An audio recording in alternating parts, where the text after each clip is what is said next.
हमारे पास है, तेरे पास क्या है? जवाब दिया मेरी माँ ने गेंद बनाई, चलो आज गेंद खेलें। अब दामा कन्हैया को हाथ में गेंद पकड़ा करके और धीरे धीरे गुनगुनाता हुआ गाता हुआ आगे बढ़ा है और बोला धीरे धीरे गाता हुआ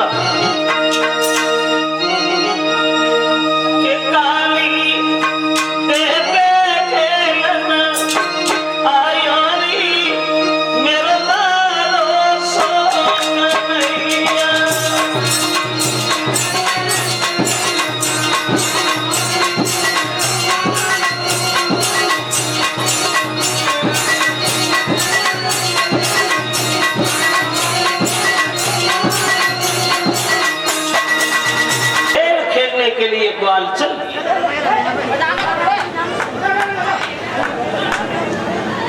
और जब काली देह पे पहुंचे हैं भक्तों, तो दामा ने कन्हैया को गेंद तो हाथ में पकड़ाई है, लेकिन एक बात कहने लगा, श्याम देखो अब खेल रहे हो तो हम खेलने के लिए मना भी नहीं करेंगे, खूब मन से खेलो, जब तक इच्छा हो तब तक खेलो,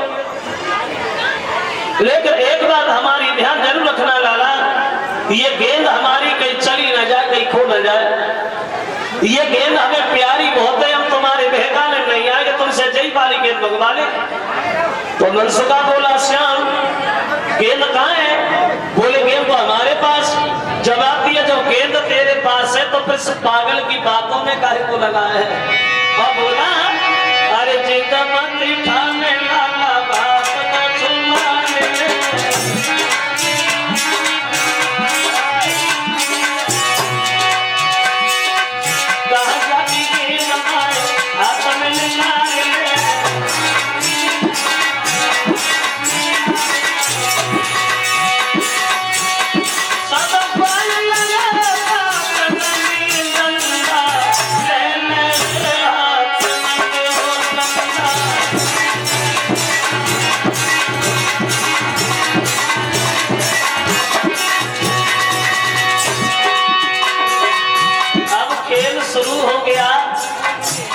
ग्वालों को काली देह की तरफ खड़ा कर दिया भगवान ने, खुद अकेले विपरीत दिशा में खड़े हो गए।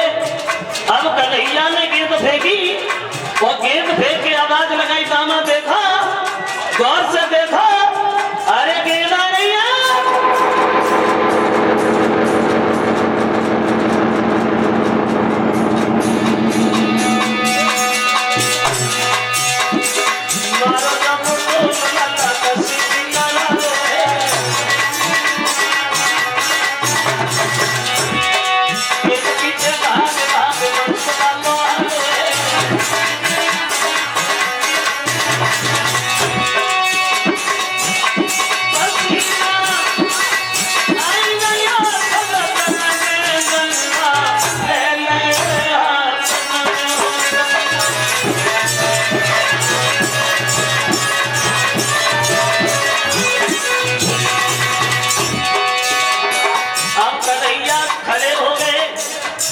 और गेंद को फेंका तो वो गेंद इतनी तेज गई भक्तों, जो ग्वाल बाल पीछे भी दौड़े वो गेंद पकड़ नहीं पाए और वो गेंद सीधी काली देह में गिर गया।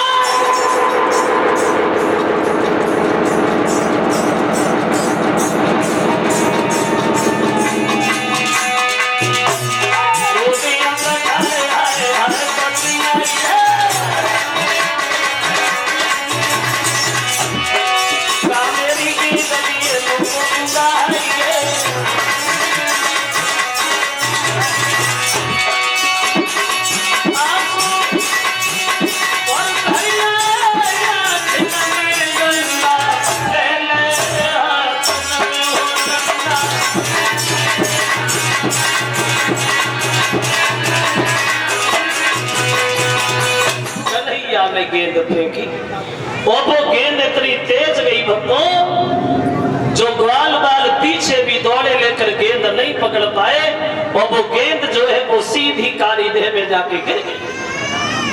और जो गेंद काली देह में गिरी, दामा भागा और भाग करके कन्हैया के पीताम्बर को पकड़ लिया। साथ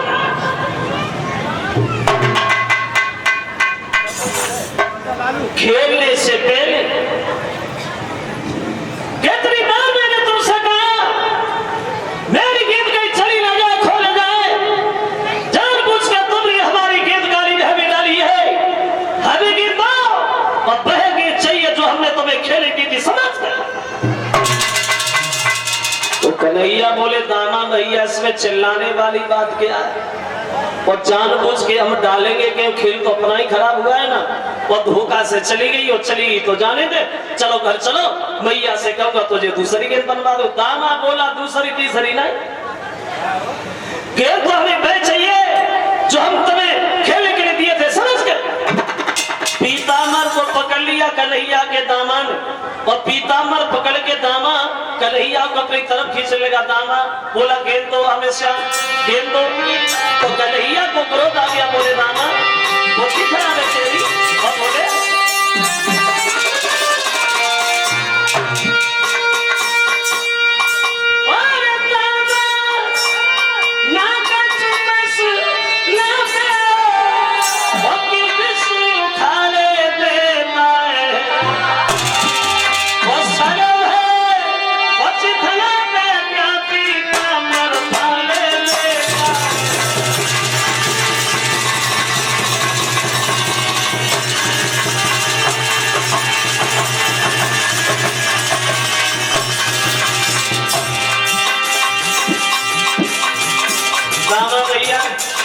मेरे पीताम्बर को छोड़ दे, मेरा पीताम्बर फट जाएगा।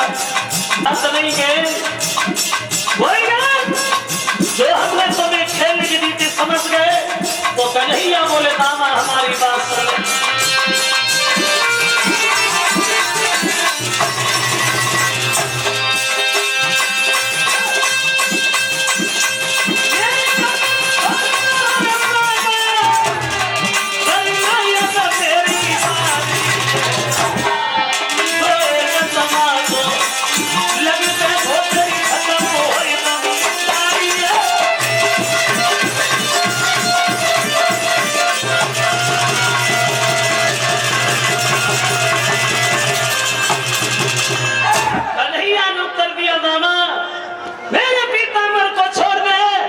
अगर मेरा पीताम्बर फट गया तो एक तमाचा लग गया तो तेरी बुद्धि ठिकाने में आ जाएगी। हरदार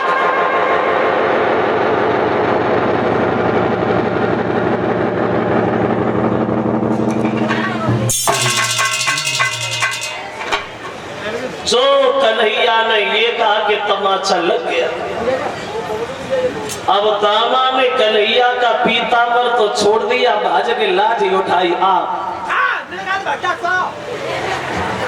इधर बढ़ के तो आओ, मेरी गेंद काली ढाबी डाल दी और हम ही तमाचा उठाएंगे सब। अगर इधर बढ़ के आए ना तो लाठी में दोबारा उठ के खड़े नहीं हो पाओगे, समझ गए? बड़े बाप के लड़का हो, अपने घर के लिए हो, मेरा ही नुकसान किया और हम ही तमाचा खाएंगे। लाला इधर कि तुम एक तमाचो मारो तो मेरी लाठी भी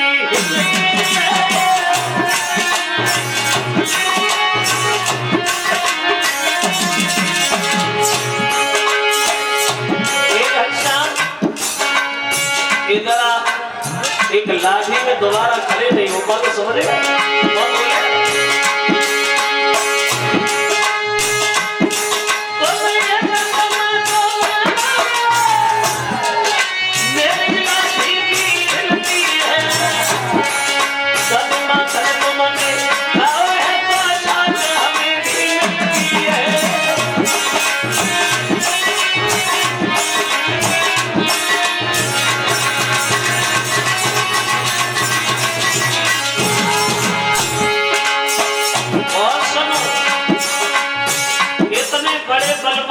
से बन गए होशियार। अगर इतनी बड़े पहलवान हो तो दामा ने एक बात और कही है, सुनो।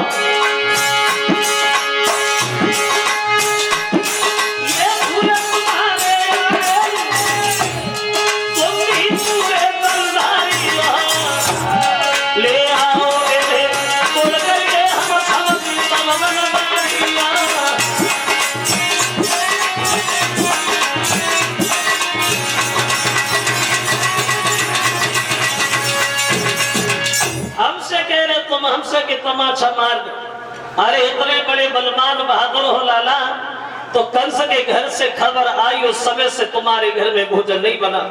अगर इतने बड़े बहादुर हो तो ये फूल तुम्हारे आगे, तुम भी पूरे बलधारी हो, वो ले आए ले तोड़ के, तब हम समझे मनमारी, हमसे कह रहे तमाचा मार देगा हमसे। जो ये शब्द कहे दामा ने, अब तो कन्हैया को और ज्यादा क्रोध आ गया। दामा, ये कमल के फूल और ये कंस की धौंस तू हमें क्या दे रहा है? देखना तेरे आंखों के सामने मैंने कंस को जमीन में ना मिला दिया तो मेरा नाम भी श्याम नहीं। और रही बात फूलों की, थोड़ी देरी खड़ा रहे, हम अभी गए वो अभी आए। भागे श्याम कदम वृक्ष पे चढ़े, वो काली देह में छलांग लगा गए। ऐसा ही नहीं भक्तो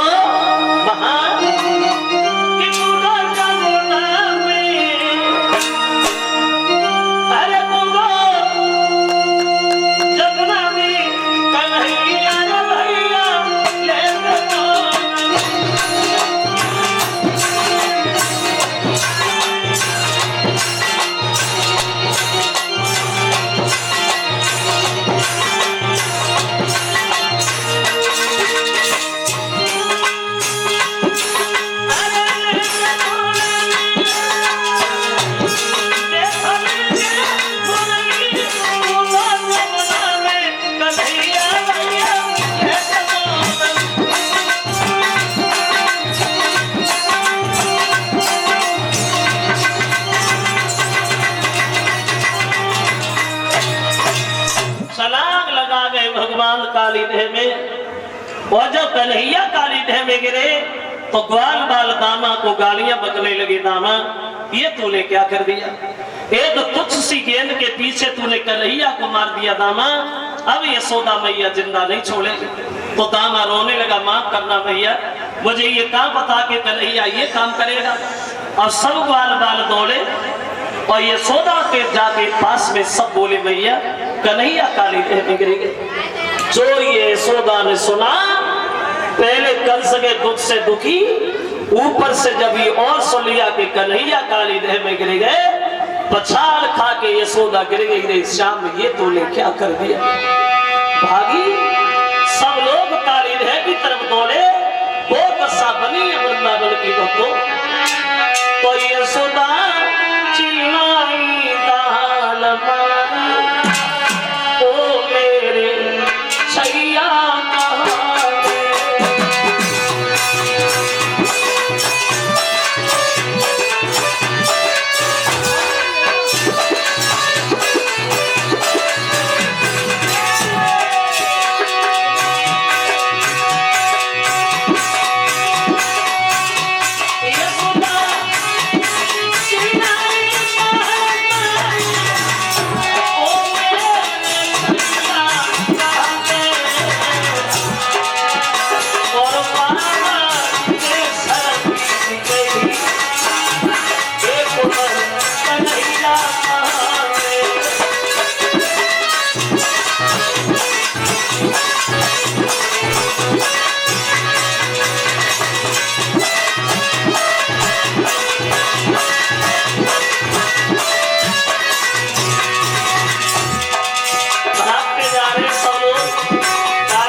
भागे काली देह की तरफ। यशोदा काली देह में कूदने के लिए आगे भागी, लेकिन तब तक बलराम ने हाथ पकड़ लिया, मैया तसल्ली धारण कर, धैर्य धारण करो मां। जिन्हें आज तक हम लोग साधारण बालक समझते रहे, मैया सच तो ये है कि वो बालक नहीं बल्कि भगवान। जिन्होंने 5 दिन की उम्र में पूतना जैसी भयानक राक्षसी बच्ची का वध किया हो माँ। 27 दिन की उम्र में सक्का सत्रना व्रत को मारा हो मैया। वो कोई इंसान नहीं बल्कि भगवान है, तसल्ली रखो। श्याम सुंदर हम लोगों के बीच अवश्य आए। अब इधर बलवान तो सबको समझा बुझा रहे और उधर कन्हैया पहुंच गए वहां। बोली कहां? बोली जहां वो कालिया नाग गहरी नींद में सो रहा है और वो नागनिया जग रही है वहां। जो एक नागनिया ने कन्हैया की तरफ देखा तो दूर से आता हुआ देखा तो रास्ता में खड़ा कर लिया। कौन है? पागलों की तरह भागते जा रहे हो आगे। किस्मत के बढ़िया हो जो हम जग रहे, हमारे पति सो रहे। अगर धोखा से भी जगह फुसकार मार दी तो तुम्हारे जीवन की कहानी खत्म हो जाएगी। धीरे से निकलना, सो नहीं करो। कन्हैया बोले नागनिया, अरे तू जिसकी हमें कहानियां सुना रही, हम तो उसी से मिलने आए। जगह, अरे जगह, हम भी देखे तेरे पति की ताकत कितनी है। घमंड है तुझे ना, तो ऐसे जगह। अब बोले श्याम कि दे जगह पति को वो सुनाती उसी से करना है।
अरे जगह, हम भी देखे तुम्हारे पति में कितनी ताकत है।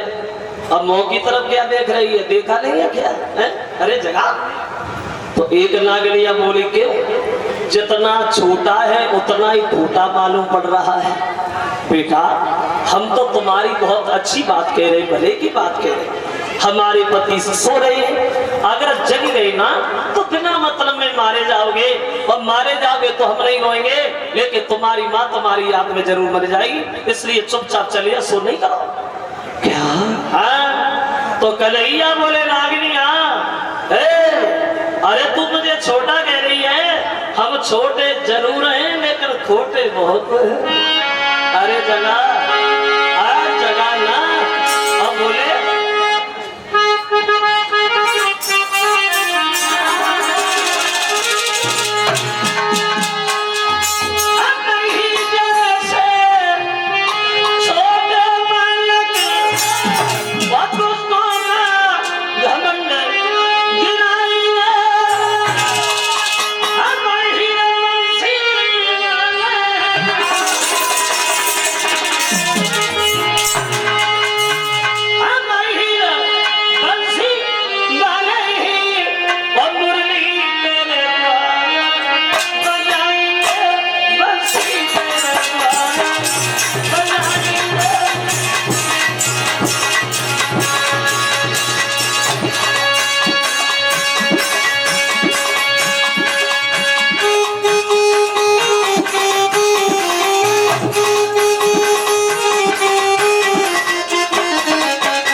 हो क्या इतना करके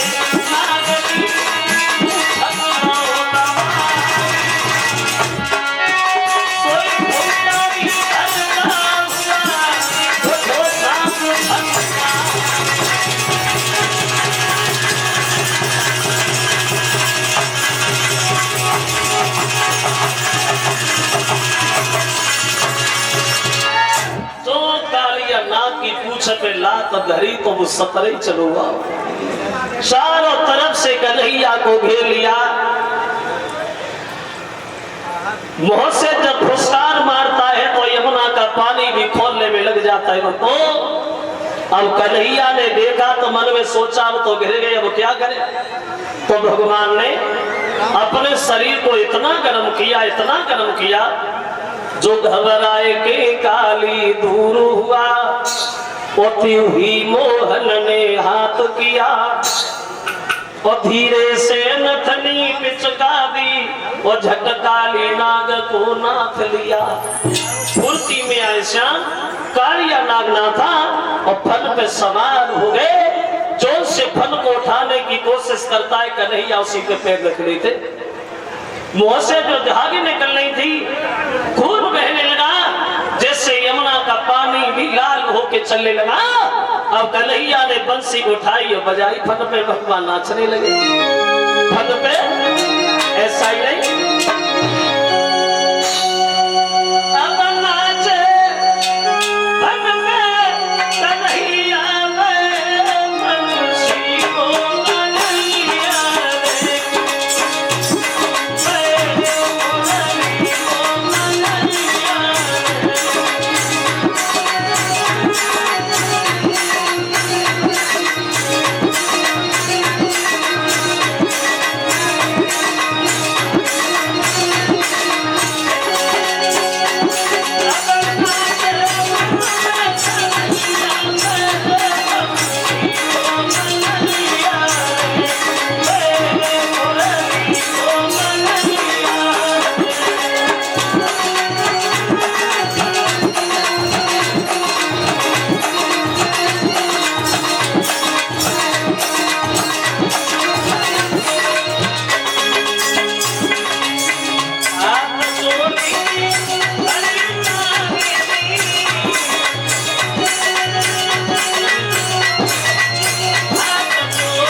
हताश हो गया कालिया नाग।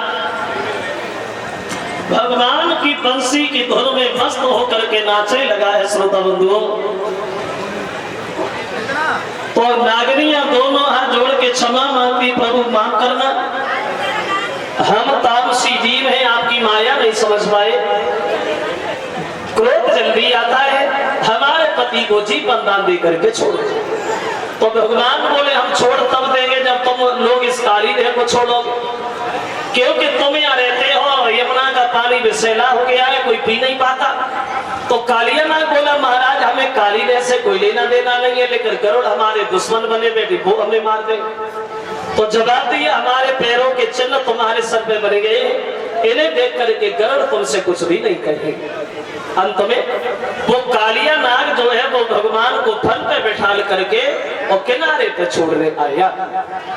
यशोदा मैया ने कन्हैया को गोद ले लिया और एक बात पूछी, श्याम ये कालिया नाग तो बड़ा घमंडी है, तेरे साथ कैसे चलाया? अब कन्हैया नहीं बोल पाए, तब तक मनसुखा बीच में बोलना शुरू, ए मैया तू इससे क्या पूछ रही, हमसे पूछो हमसे। जब से जी काली देह में गिरो तुम तभी से चिल्ला रहे थे घबराइए ना, हमारा इसकी डर की वजह से आया। भगवान बोले हाँ भैया तेरी बात सही है। अंत में वो कमल के फूल कंस को भिजवाई गए। उन फूलों को देख करके कंस की चिंता घटी नहीं बल्कि और ज्यादा बढ़ गई वहां, और वो कालिया नाग काली देह का त्याग करके रमण द्वीप के लिए चला गया। अब बात ये बनती है, ये कालिया नाग काली देह पे क्यों रहने लगा था और क्या दुश्मनी थी गरुड़ की कालिया नाग से, और ये कालिया नाग कौन था? बहुत जल्दी में सुखदेव ने बताया है, सुनो महाराज परीक्षित, ये कालिया नाग और गरुड़ जो थे ये दोनों सगे भाई थे। इनके पिता एक थे, मां दोनों की अलग अलग थी। कालिया नाग की मां का नाम था कद्रू और गरुड़ की मां का नाम था बिंता, दोनों सोते सोते थे। तो एक दिन कद्रू और बिंता में एक शर्त लगी। गरुड़ की मां बोली देखो कद्रू सूर्य भगवान के घोड़ा कितने अच्छे लग रहे हैं, सफेद रंग के कितने सुंदर है। तो कालिया नाग की मां बोली नहीं नहीं बिंता ये सफेद थोड़ी ये काले है। अब दोनों में ये शर्त लगी, अगर तेरी बात सच हुई तो मैं तेरी दासी बनूंगी और मेरी बात सच हुई तो तू मेरी दासी बनेगी। तो जब शर्त लगी तो शाम को कालिया नाग आए अपने घर पे। तो कालिया नाग की मां बोली है बेटा एक काम करो, तुम सब नाग सूर्य भगवान के घोड़ों से दूर से लग जाओ, जो ये घोड़ा दूर से काले दिखाई दे। बात यही बनी, घोड़ा काले नजर आए तो शर्त के अनुसार गरुड़ की मां को कालिया नाग की मां की दासी बनना पड़ा। तो एक दिन गरुड़ पूछने लगे मैया वैसे बराबर का अधिकार है, तुम दासी बन के काय को रह रही हो? तब उन्होंने बताया कि नागों ने हमारी सारी आजादी छीन ली। तो गरुड़ को क्रोध आ गया, बोले मां अगर ये नागों ने तुम्हारी आजादी छीनी है तो हम नाग वंश को ही नहीं छोड़ेंगे। अब जहां भी सर्प मिलते हैं पकड़ के मार देते हैं गरुड़।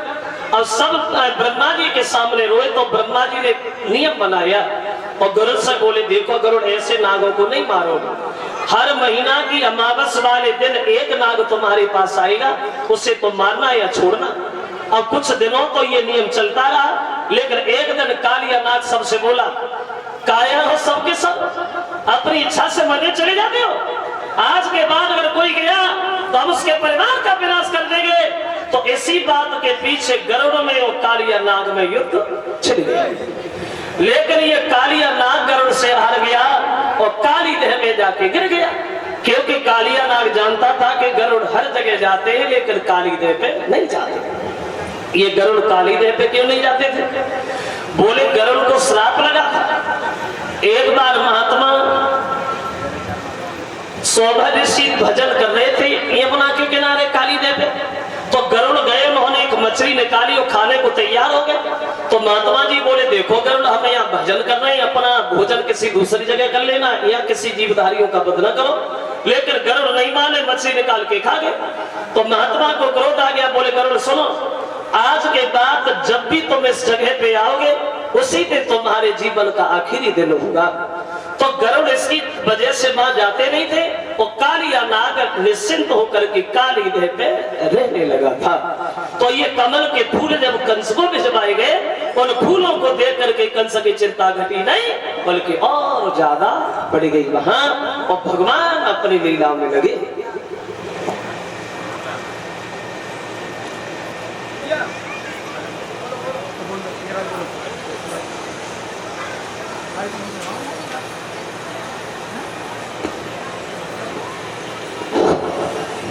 जैसे भैया ने वृंदावन में देखा कार्तिक के महीना की अमावस वाले दिन भगवान देखते, क्या देखते कि वृंदावन के आंगन लिपे हुए हैं, चौक पुरे हुए हैं, गोपियां बड़ा मीठे मीठे पकवान बना रही है, पूजा की थाली हाथ लिए हुए हैं, बड़े सुंदर सुंदर वस्त्र आभूषणों से सजी है। ऐसा लगता है गीत भी गा रही है, उन गीतों को गा करके किसी को रिझा रही है। अब भगवान देख रहे हैं कि ऐसा प्रतीत होता है जैसे वृंदावन में कोई नया उत्सव मनाया जा रहा हो। कन्हैया ने देखा वे गोपियां कर 16 श्रृंगार, वो गोपियां बनती जाती है,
ने देखा गोपियां जो है वो 16 श्रृंगार किए हुए हैं, पूजा की थाली सजाए हुए हैं, बड़े बढ़िया बढ़िया सुंदर सुंदर गीत गा रही हैं।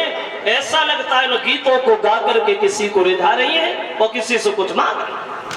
तो कन्हैया ने देखा इन ग्वालों को ये ज्ञान नहीं है हमें क्या करना है और क्या नहीं करना, वो हमने बताया भी नहीं, मौका आ ही गया, चलो बता ही देता हूं।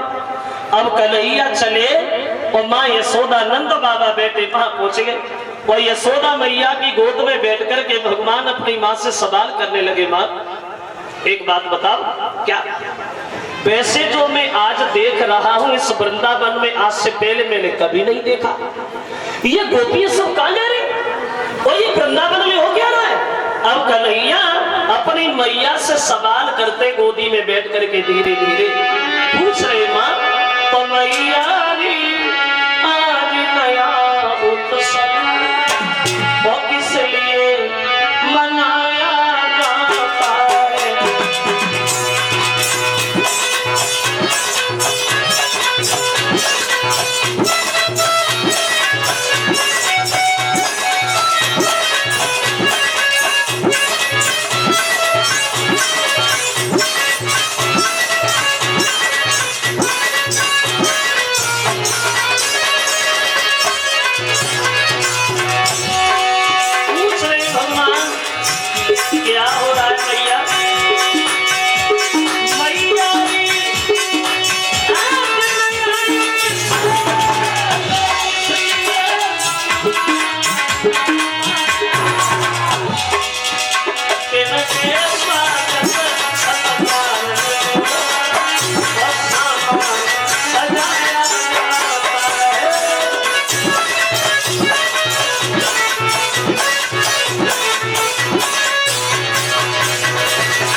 ये तरह तरह के साज किए किस लिए ग्वालनी जाती है, वो इन स्वार्थ भरे गीतों से वो किस कारण के लिए मनाती है।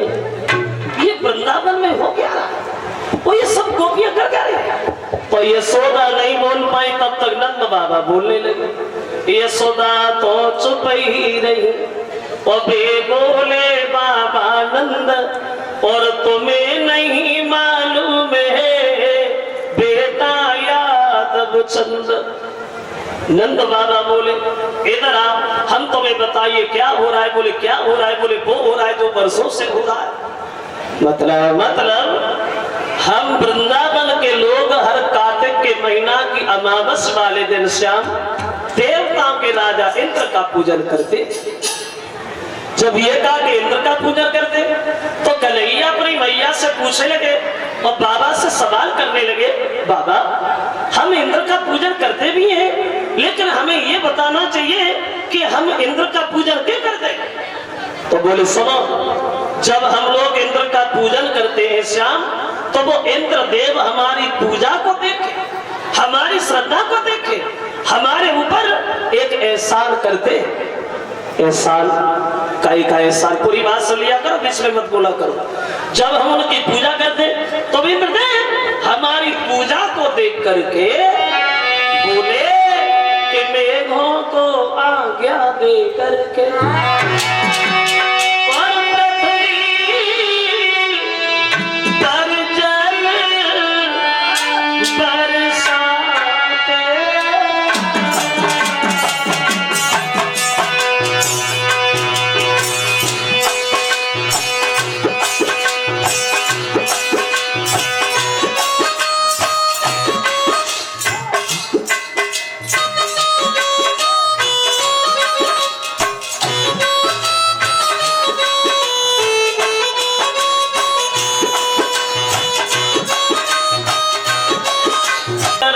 बदल नहीं, वो उल्टा हो गया जमाना है, वो कंकड़ पत्थर सब देव बने, तो देवन को कहाँ ठिकाना है।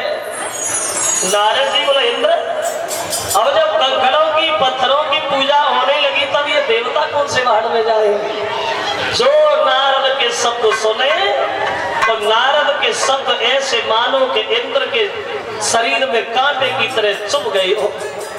चिल्ला लेगा नारद, चले हुए पे नमक छिड़कने की कोशिश मत करो, हम तो पहले को की तुम्हारा गए।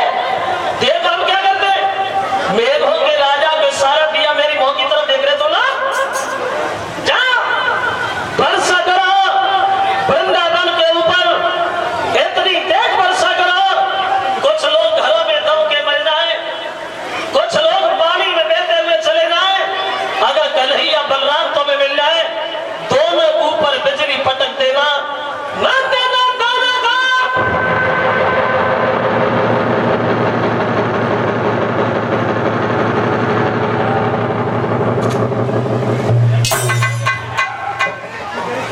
इंद्र के आदेश अनुसार पानी जिस समय बरसना शुरू होगा है वृंदावन में,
आदेशानुसार पानी जिस समय बरसना शुरू हुआ है, ठीक दोपहर में भादों जैसी रात महसूस होने, काले पीले नीले सफेद बादल में बादल आने लगे, वो टूटने लगी बिजली ब्रज पे, वो 49 पवन सन्नान लगे, वो दिन हुआ अमावस भादों की, वो हाथों को हाथ का ज्ञान न था, वो सुध नहीं थी भीतर बाहर की, वो सूरज का नाम निशान न था।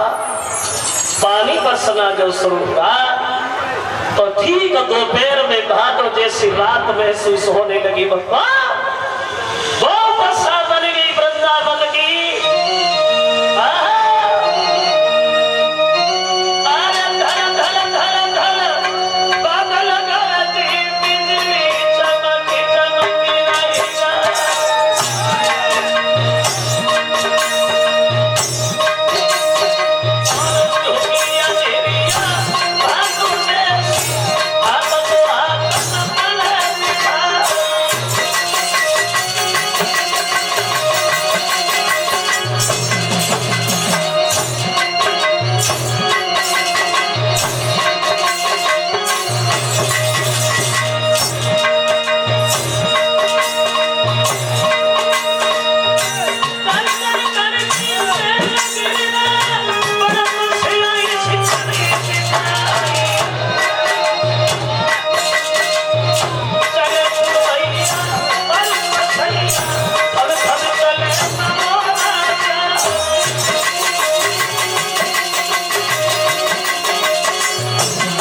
भादों जैसी रात नजर आ रही है वृंदावन के ऊपर। सब लोग भागे और कन्हैया से जाके बोले, श्याम माफ करना, अगर हम तुम्हारी बात न मानते तो तुम ये सोचते कि वृंदावन में हमारा कोई सम्मान नहीं करता। अब तुम्हारी बात मान करके अब हम कहा जाए, इंद्र हमें जिंदा नहीं छोड़ेगा मोहन। तो कन्हैया कहते हैं, वृंदावन के लोगों तुम चिंता क्यों कर रहे हो? जिन गोवर्धन का तुमने सम्मान किया आज वही तुम्हारा काम भी निकालेंगे। भाग्यश्याम गोवर्धन को उठाया और अपने सीधे हाथ की सबसे छोटी वाली उंगली पे धारण किया और आवाज लगाई, आ जाइए वृंदावन के लोगों, जिन गोवर्धन का तुमने सम्मान किया है आज कोई गिरिराज महाराज तुम्हारा काम निकालने को तैयार है। सब लोग गोवर्धन पहाड़ के नीचे आ गए। भाग भाग करके सब पहुंच गए नीचे। अब पानी बरस रहा है, लेकिन एक करामात उस गोवर्धन में अलग से नजर आई। वो गोवर्धन पहाड़ इतना गर्म हुआ है श्रोताओं, जो भी उस पे जल पड़ता है वो जल जल जाता है, भाप बन के आकाश में उड़ जाता है।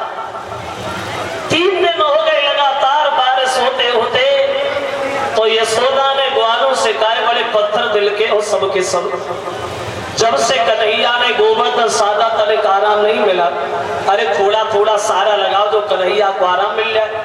और कोई नहीं बोला।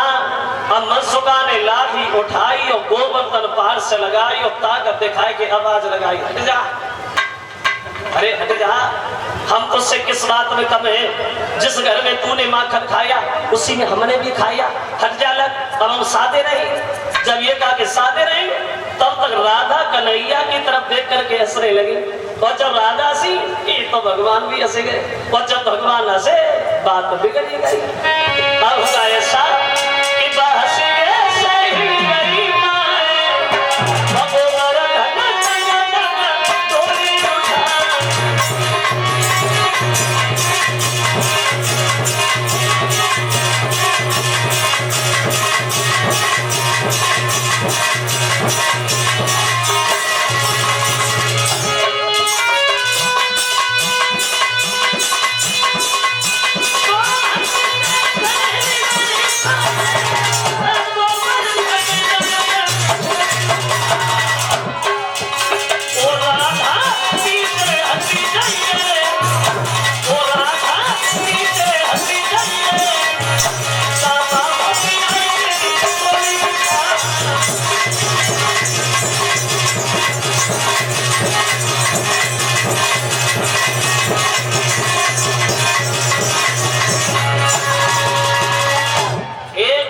गोवर्धन हिलने लगा तो दावा चिल्लाने लगा, राधा ये हंसने का वक्त नहीं है, अगर गोवर्धन ऊपर से नीचे गिर गया तो क्या होगा? कन्हैया बोले, कुछ नहीं होगा दामा भैया, खड़ी रहो। 7 दिन लगातार बारिश हुई वृंदावन के ऊपर, एक बूंद नहीं डाल पाया। अंत में मेघों का राजा इंद्र से जाके मिला। इंद्र ने देखा, आ गए, विनाश हो गया वृंदावन का, कोई जिंदा तो नहीं बचा। बोले महाराज कोई भी नहीं मरा है, हाँ मैंने एड़ी से चोटी तक की ताकत लगाई प्रभु, लेकिन अफसोस की बात यह है कि एक बूंद हम वृंदावन पे नहीं डाल पाए। अब मेघों का राजा बोला इंद्र से, प्रभु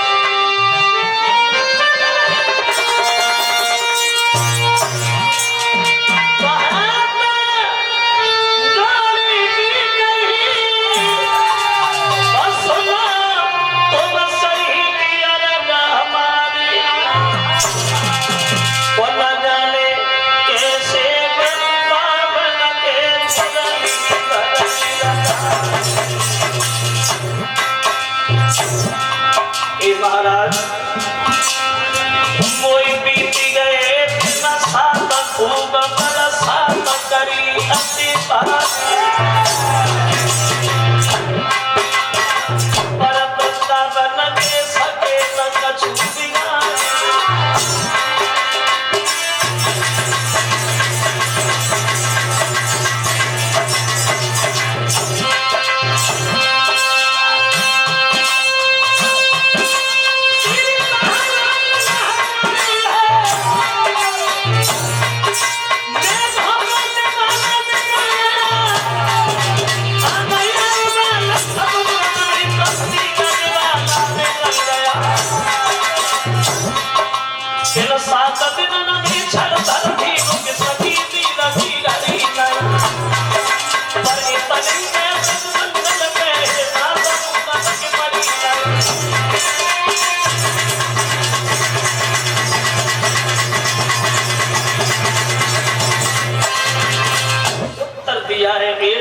चोटी तक की ताकत लगाई, लेकिन एक बूंद वृंदावन पे नहीं डाल पाए।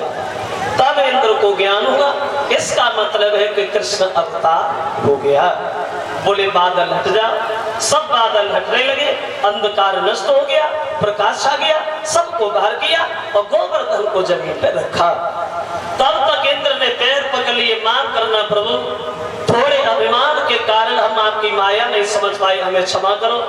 तो बार बार क्षमा याचना मांगने के बाद वो इंद्र जो है वो वहां से चला गया।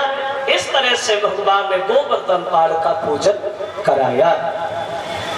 अब हुआ ऐसा, लीला में लगे हैं श्याम, इधर वृंदावन और बरसाने की जो भी गोपियां हैं ये भगवान कन्हैया से बड़ा प्रेम करती थी। भगवान श्याम सुंदर को गोपियां बहुत चाहती थी। प्रेम प्रेम ये ढाई अक्षर प्रेम के प्रेमी से ना छूटे।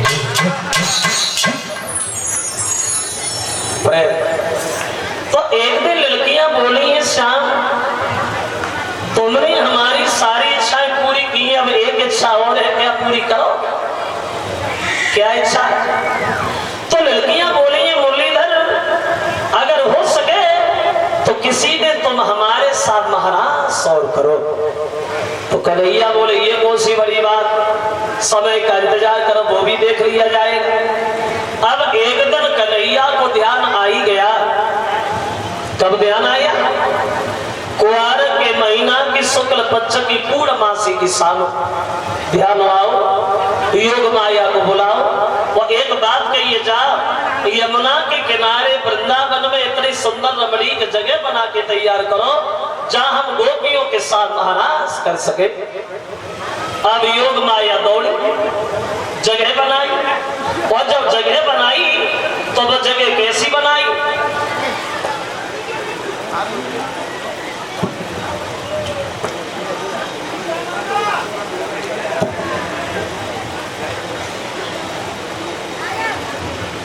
वह जगह जो कन्हैया ने बनाई वह जगह कैसी बनाई? तो एक कभी कल्पना करता है वो जगह जो बनाई वो जगह कैसी बनाई, वो जगह ऐसी बनाई, वो जगह क्या है? वो जगह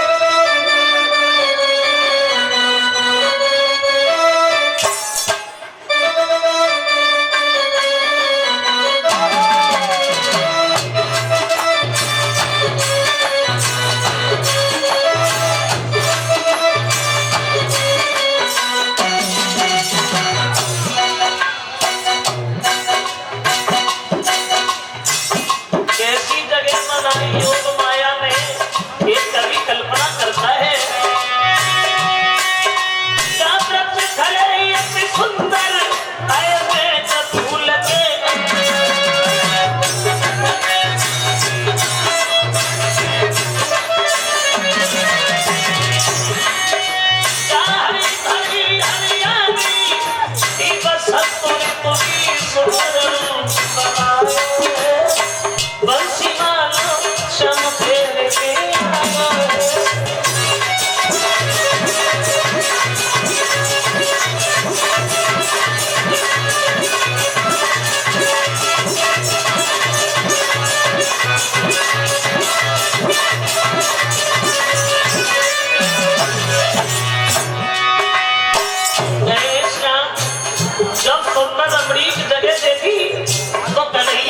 के उठाई और बजाने के बाद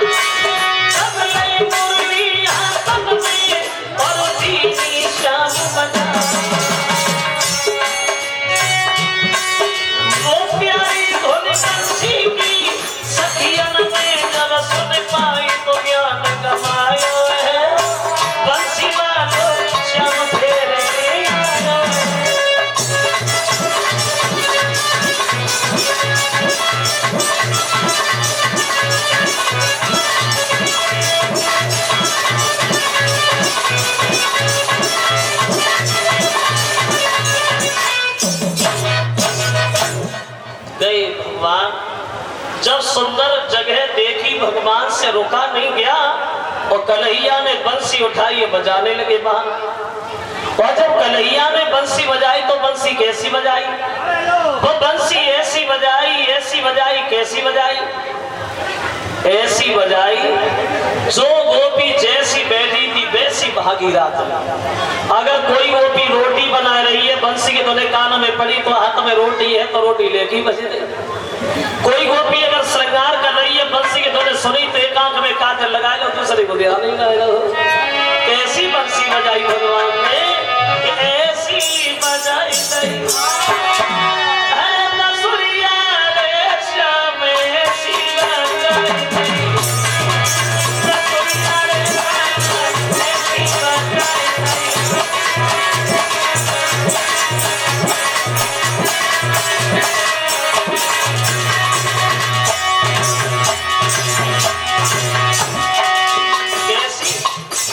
गोपियां श्रृंगार भूल गई, उल्टे सीधे कहने कहने लगी, किसी के नाक में कुंडल खुला के, उल्टे सीधे कहने, किसी के नाक में कुंडल खुला के, किसी के होटल में सुरमा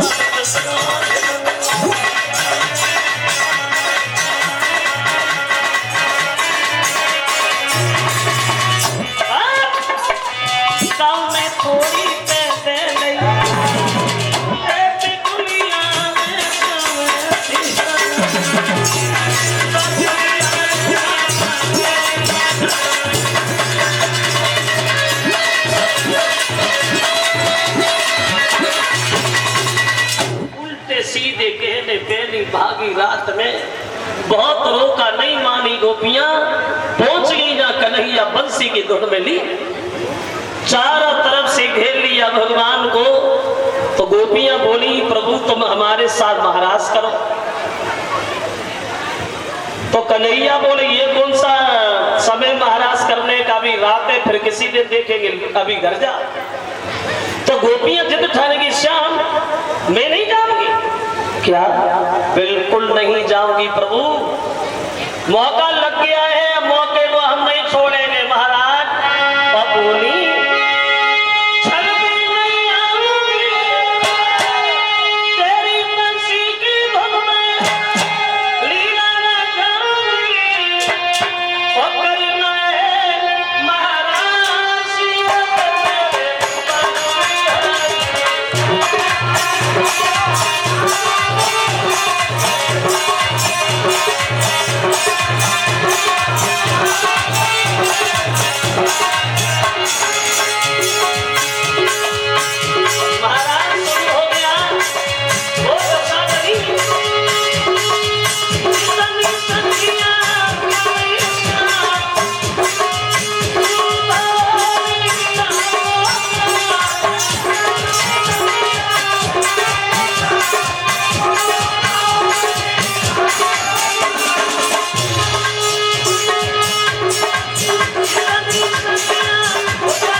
शुरू हो गया। जितनी गोपियां हैं उतने गोपाल बन गए। किसी भी लड़की को ये पता नहीं कि कन्हैया हमारे पास है या दूसरी लड़की के पास।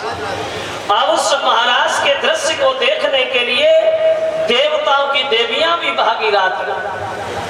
तो कैलाश पर्वत से भोले बाबा की पत्नी पार्वती जी चली तो शंकर जी रास्ता घेर के खड़े हो गए। पार्वती कहाँ जा रही है इतनी रात? तो बोली महाराज मैं वृंदावन जा रही हूँ। क्यों? वो कृष्ण की लीला हो रही है ना, मैं महाराज देखने जा रही हूँ। तो भोले बाबा बोले पार्वती तो जब बात हमसे काहे को छुपाई, भाई हमें भी लिए चलो, हम भी महाराज दिखाएंगे। कहने लगी भगवान वहाँ औरतें जाती, पुरुषों का कोई काम नहीं। शंकर जी बोले औरतें जाती, पुरुष नहीं जाते, क्यों नहीं जाते? मैं तो जाऊंगा।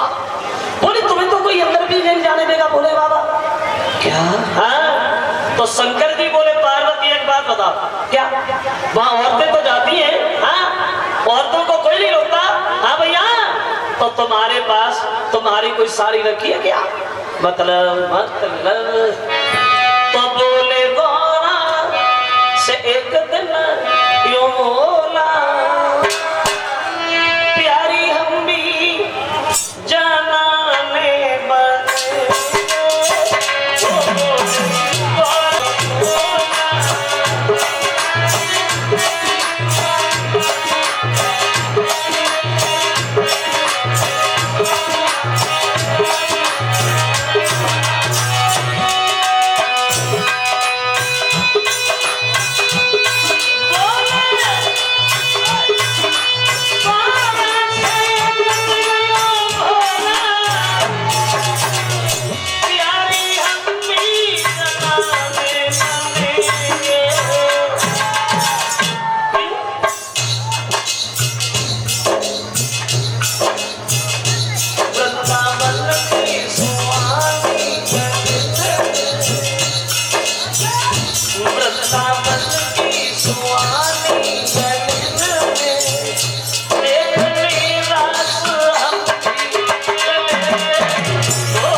पार्वती बोली जनाने बनोगे, साड़ी पहनोगे तो तुम छुपोगे कैसे?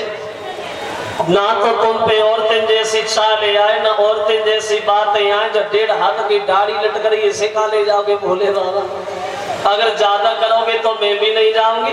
शंकर जी बोले तुमसे किसने कहा तुम जाओ? तुम बैठो। हम तो गए, साड़ी उठाए ले आए, जनाने बनने लगे। कैलाश पर्वत पे औरतों वाला श्रृंगार कर बैठे भोले बाबा।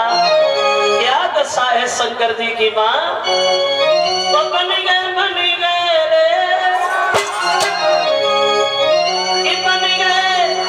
बन गए रे सुंदर व्रज की नारी, वो सजा में बोले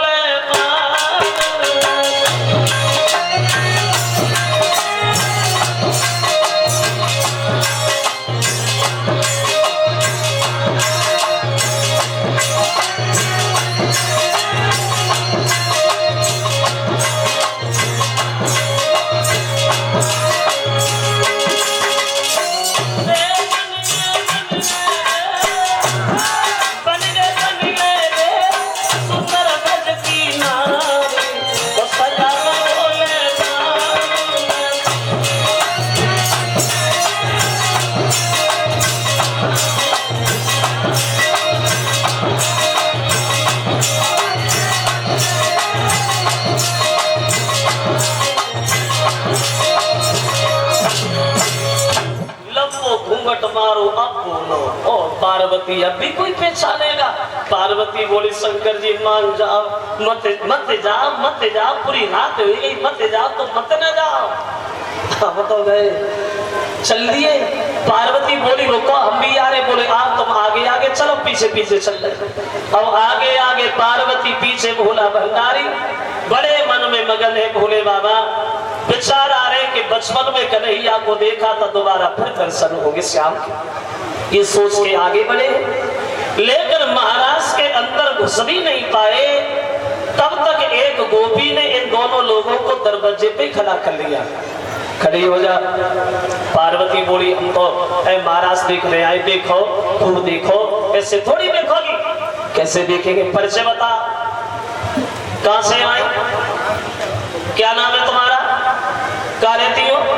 तो पार्वती मन में सोचने लगी हम अपना परिचय तो दे देंगे, मुझे पीछे घूंघट मारे खड़े इनके लिए क्या कहेंगे ये कौन है? बोली तुमने हमें पहचाना नहीं, मैं हूं ना, मैं कैलाश पर्वत से आई हूँ। गोपी बोली अच्छा माफ करना पार्वती जी, शंकर जी की पत्नी हो, आप जाओ आप जाओ। अब पार्वती अंदर घुसी, भोले बाबा घूंघट मारे पीछे ही लगे। अब गोपी ने खड़ा कर खड़ी हो जा, अरे तुम भी तो बताओ तुम कहां से आई। अब बोल नहीं रहे, चुपचाप खड़े। पार्वती ने देखा कि शंकर जी तो दरवाजे पे ही रह गए, लौटे हैं। क्यों? इन्हें काय को रोक लिया, इन्हें क्यों नहीं जाने दिया? तो गोपी बोली माफ करना पार्वती, हम आपको तो जानते हैं भोले बाबा की पत्नी है, बच्चे घूंघट मारे खड़ी जे मेरे समझ में नहीं आई। अगर तुम्हारे संग आई है तो तुम्हें इनका परिचय दे दो। पार्वती सोचने लगी, हाय अब क्या करूं। भोले बाबा का हाथ पकड़ा, धीरे से झटका दिया, कितनी गौर का घर पे बैठो, एक नहीं मान। अब ये बता मैं से क्या कह के तुम हो कौन? शंकर जी ने सारा कर दिया, मन में हंसो कह देना भीतर लोग पहुंच चले, फिर तो सब देख ही। अब पार्वती बात बदल गई, आपने ने पहचाना नहीं, वो पहचाना इसलिए नहीं कभी देखा नहीं, ये है ना कोई गैर थोड़ी। बोले कौन है? बोले सुनो ना कौन है। तो बोली कि जय गणपति की। बोले जो मेरे पुत्र गणेशी है ना, कि मेरे बेटा की बहुरी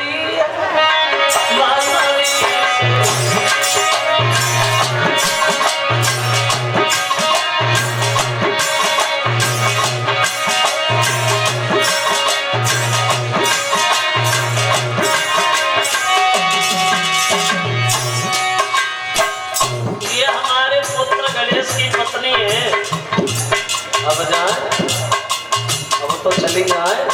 रुको रुको पार्वती, क्या गणेशी की शादी हो गई? बोली और का अबे कितने दिन भाई।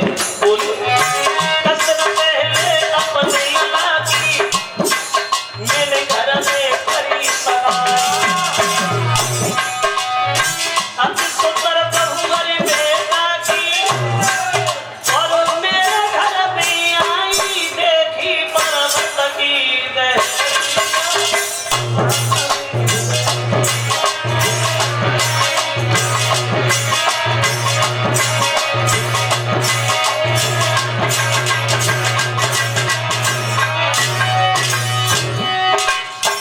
अब तो चली जाए, अब तो जाने दो। रुको रुको पार्वती, लगता है शादी खूब दे के भारे करी है, बहु मुझसे कब में ढूंढी। बोली और बारह की ढूंढी है। तो गोपी बोली अरे करी शादी अपने लला की, खबर लोगाए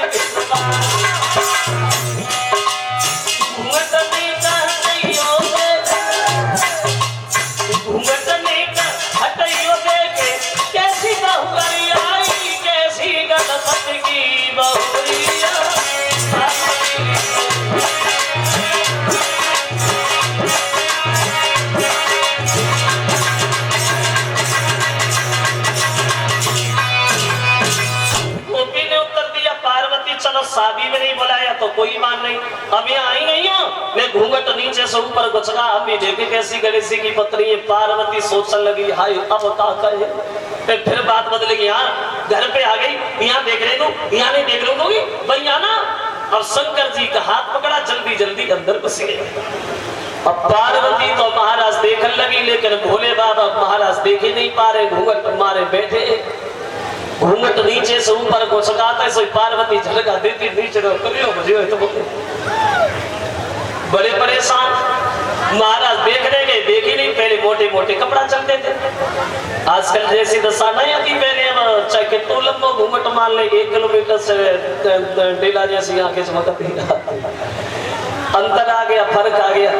लेकिन एक नजर कन्हैया के ऊपर पड़ गई भोले बाबा की, जो कन्हैया गोपियों के साथ नाच रहे थे, और जो कन्हैया को नाचत वो देखो।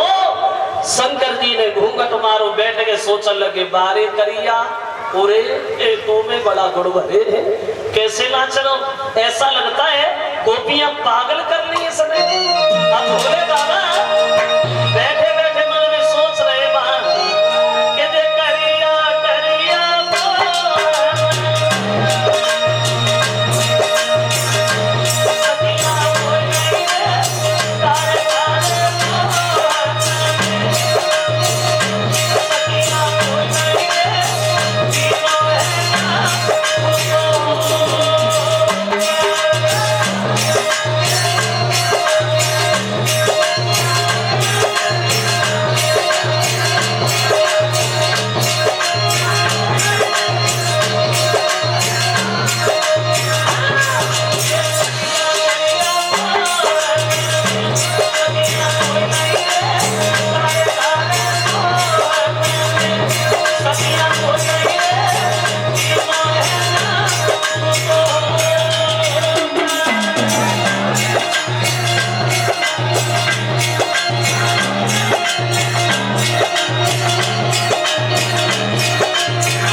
चैन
अंतर ध्यान हो गए भगवान। और जब भगवान अंतर ध्यान हुए हैं, चारों तरफ अंधकार ही अंधकार छा गया, प्रकाश नष्ट हो गया। तो गोपियां क्षमा मांगती, प्रभु भूल हो गई, अब जीवन में दोबारा ऐसी भूल हरगिज नहीं करेंगे। सबके बीच आए हैं, बड़ा विधि विधान के साथ महाराज का काम संपन्न किया। तो भोले बाबा चले गए कैलाश पर्वत में और ये कन्हैया लौट आया वृंदावन। चीर हरण की लीला की है भगवान।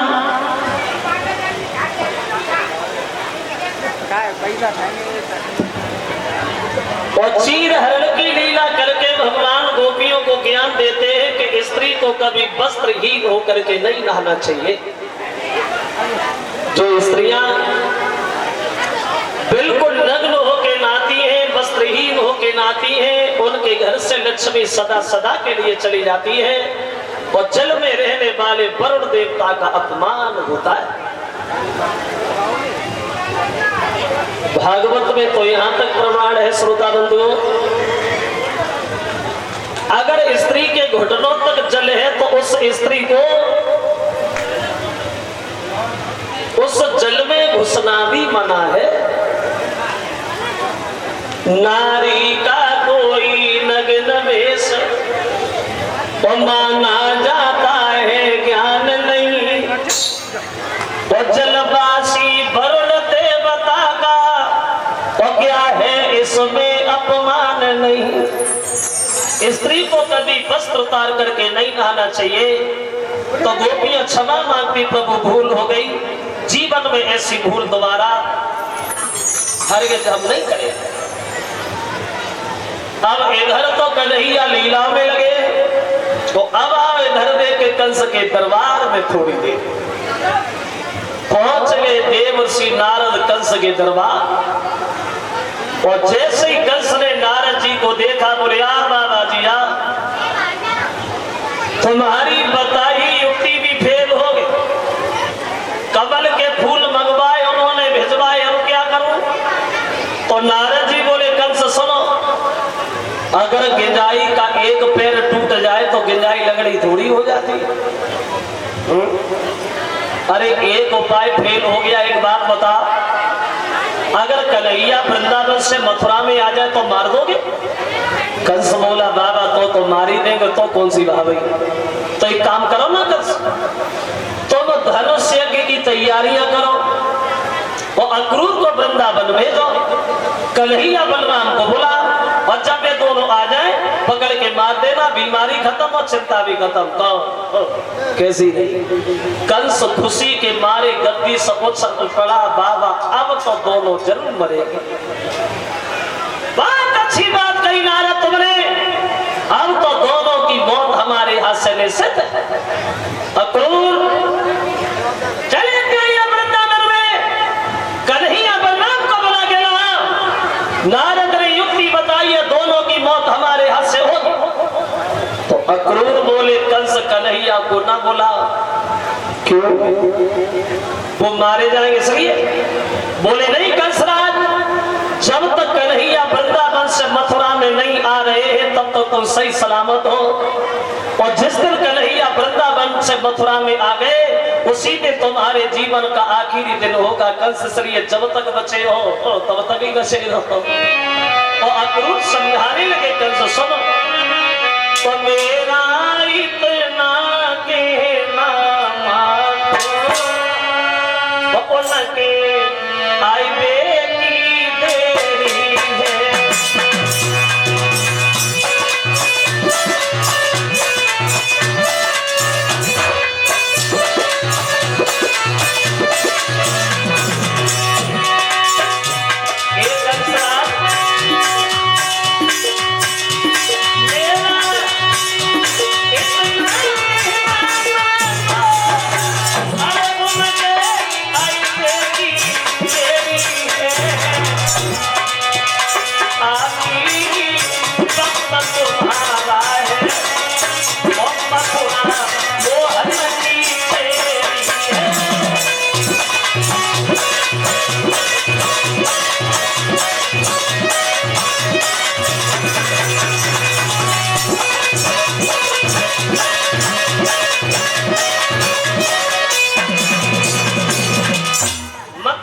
कन्हैया को, लेकिन कंस ने एक नहीं मानी, वो तो वक्त बताएगा मौत हमारी या उनकी, फिलहाल तुम बुला खिलाओ। हम चले हैं अक्रूर वृंदावन के लिए मथुरा से। श्रोता बंधुओं,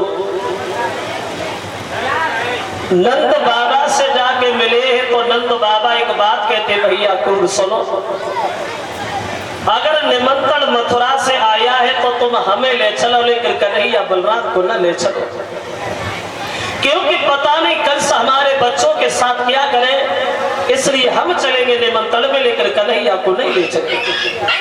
तो ग्वाल बाल बोले बाबा कन्हैया तो जरूर जाएंगे, वो क्यों नहीं जाए? अगर वो कंस मथुरा में राजा है तो हम क्या वृंदावन में किसी से कम है? क्यों नहीं जाए?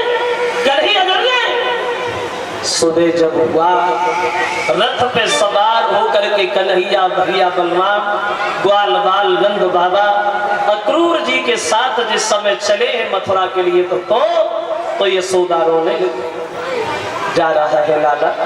बोली हाँ मैया, मामा ने बुलाया, कल रुकना होगा, परसों आ जाऊंगा मैया, इसमें रोने की क्या बात है?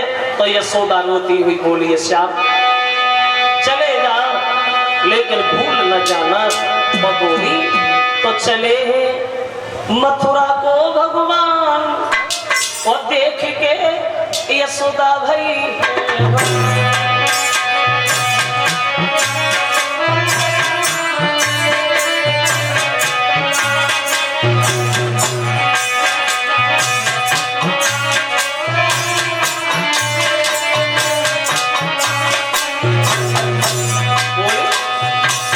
पापी कंसन तुम्हें बुलाया, माँ से पुत्र जुदा करवाया।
यशोदा रोई तो यशोदा को रोता होगा कन्हैया ने देखा तो मैया को समझाने लगे मारू है जो तूने हमारे साथ किया है किन शब्दों में वर्णन करूं मां दिन रात बेराने उल्हाने सहे और तो ने थोड़ता धारी वो हमारी हट हेट सुनी जितनी तितनी सुन सके न से सपुरारी वो 7 जन्म धरे तो न मिले वो मोसो लड़का तो सी महतारी बोले परसों आऊंगा माँ रोए नहीं अरे दूर थोड़ी जा रहा हूँ मामा ने बुलाया है कल यज्ञ करेगा तो मां रुकना होगा सुबह चले आएंगे इसमें रोने की क्या बात है। अब यशोदा को समझाया थोड़े आगे बढ़े तब तक गोपियां चारों तरफ से रथ घेर के खड़ी हो गई। वो राधा फटी फटी आंखों से कन्हैया की तरफ देखती रह गई। वो आंखों ही आंखों में कन्हैया से सवाल कर दिया कहां जा रहे हो मोहन। तो कन्हैया बोले राधा सुनो ओरे राधा मथुरा नगरी जात पर सोई लौट गया।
आऊंगा राधा रो नहीं राधा।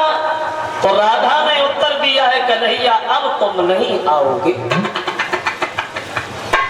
हमें पता है तुम्हारा दिल उब गया इस वृंदावन में रहते रहते। अब तुम्हें अच्छा नहीं लगता है श्याम इसलिए अब तुम वापस लौट के नहीं आओगे क्योंकि वहां ज्ञान ध्यान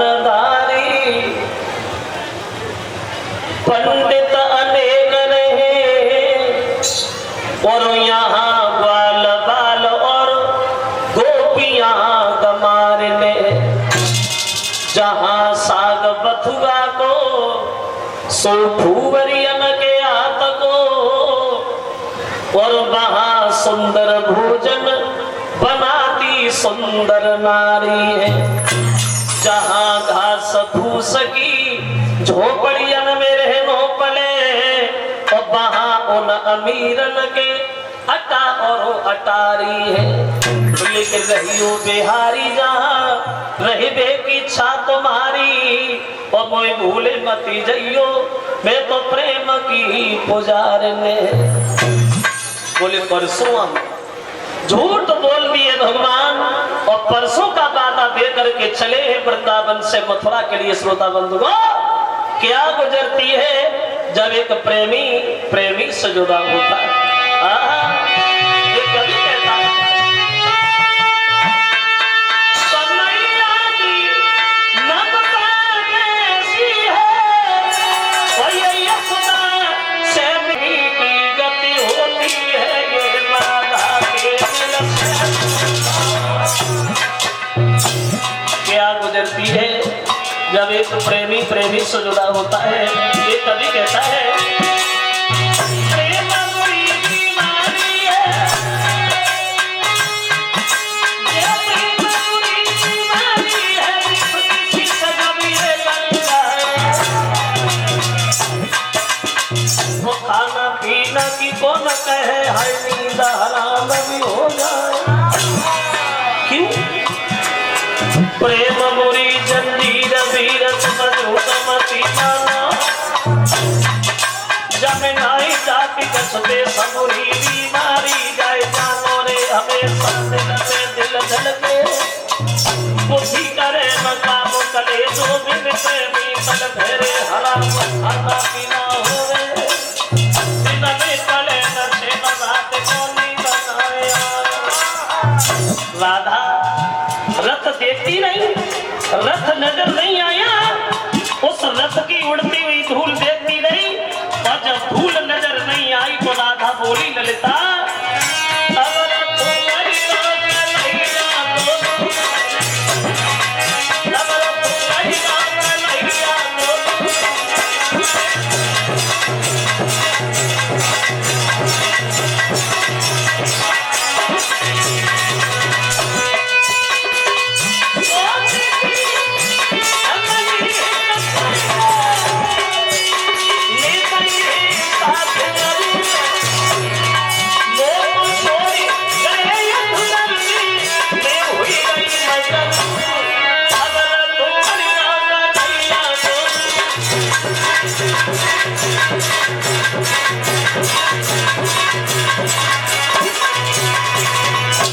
राधा को लड़कियां समझा रही बहन रोए नहीं। परसों की कह के गए श्याम झूठ नहीं बोलेंगे, जरूर आएंगे। राधा तसल्ली धारण करो। इधर गोपियां राधा को समझा बुझा करके घर ले आई, और उधर ये सब लोग पहुंच गए शाम के समय कंस के फूल बाग में, गांव से दूर मथुरा से बाहर। तो नंद बाबा बोले श्याम अब तो शाम हो गई, सुबह होगा तब चलेंगे मथुरा देखने। तो कन्हैया बोले बाबा मैं तो अभी जाऊंगा, ये मथुरा बड़ा सुंदर लग रही है बाबा, हम तो अभी जाएं। तो नंद बाबा से अनुमति लेकर के कन्हैया चले हैं मथुरा देखने के लिए। तो जिस गली से भगवान जा रहे हैं उसी गली में सामने से कंस का धोबी आ रहा है, शराब के नशा में झूमता हुआ। कब 4 बजो चलो जातो है, कब 12 बजो चलो जातो है, ब्रेक लगे तो लगे न सीधे ही दीवार भी जाके लगे। कन्हैया पास में गए, बोले धोबी भैया हमारी तरफ देखो। तो धोबी बोला बड़े सुंदर हो, तुम्हारी तरफ देखो। क्यों देखो? जानते नहीं कंस के धोबी अमल। कन्हैया बोले धोबी भैया तो कंस के मेहमान तो हम भी हैं, हम भी तो बुलाए हुए आए, बिना बुलाए थोड़ी आए, मेहमान है हम कंस के। धोबी चिल्लाने का कंस के मेहमान हो तो क्या उठा के सर पे बैठा लूं? कन्हैया बोले धोबी, धोबी बोला चिल्लाने शाम, ये वृंदावन नहीं है मथुरा है, सब अहीर नहीं है, बुद्धि ठिकाने में आ जाएगी, समझ गए? बिल्कुल नहीं दबा भगवान से वो धोबी। तो तबेव का शराब की नशा, और जब दवा कोई दबने वाली थोड़ी, ये दवा दबने वाली नहीं। क्षमा करें इतनी भीड़ में कभी कोई भाई लोग पी लेते हो, और हमें पता है तुम्हारे गांव में पी पीना तो बहुत दूर, तुम्हारे क्षेत्र में गांव में पीना तो बहुत दूर, कोई इसकी तरफ देखता भी नहीं होगा। कोई अगर काऊ से बैठे के उठो ना जा तो तुम मैं शराब पिलाए दो 10 मिनट में छत पे थे कूद पड़े तो कोई चिंता ना। हिम्मत की बहुत धनवान है, हिम्मत की धनवान पी के डर नहीं लगता, वो बुज़दिल भी वो इंसान पी दिए से लड़ता। इसको पीने से ही चेहरे पे रूहानी आए, इसे बूढ़ा भी पिए तो जवानी आए। शराब वैसे भाई पीने वालों का आलम ही निराला होता है। मैं तो देखता रहता हूँ, मिलते रहते लोग